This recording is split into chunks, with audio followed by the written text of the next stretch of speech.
যখন কোন শাসক গোষ্ঠী ক্ষমতায় গিয়ে আল্লাহর বিধান বাদ দিয়ে ৭২-এর সংবিধান দিয়ে দেশ পরিচালনা করতে চাইবে, আল্লাহর কসম ওই দেশের মধ্যে গৃহযুদ্ধ, ভাইয়ের সাথে মারামারি, বোনের সাথে মারামারি, হানাহানি এটা লেগেই থাকবে। আল্লাহ রাসূল বলেছেন, ইল্লা জাআলাল্লাহু বা'সাহুম বাইনাহুম, ভাইয়ের ভিতর মারামারি।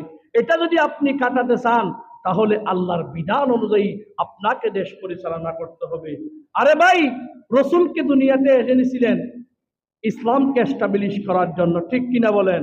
নবী রসুল এসেছে ইসলাম শিখানোর জন্য। আমরা যদি সেই নবীদের রাস্তা বাদ দিয়ে আমরা যদি মানব রচিত রাস্তায় চলি তাহলে এখানে সমাধান কিভাবে হবে?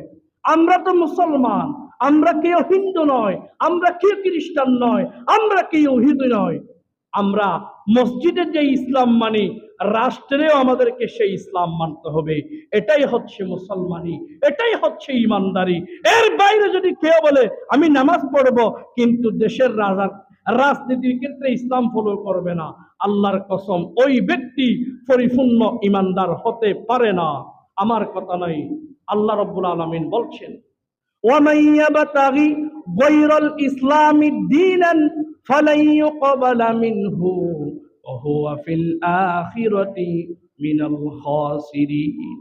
যে ব্যক্তি ইসলামকে বাদ দিয়ে অন্য তন্ত্র মন্ত্র খুঁজবে, ওই ব্যক্তির কোন দোয়া ফালাই ইউকবালা, আল্লাহ উইল নট অ্যাকসেপ্টেড, আল্লাহ কবুল করবে না।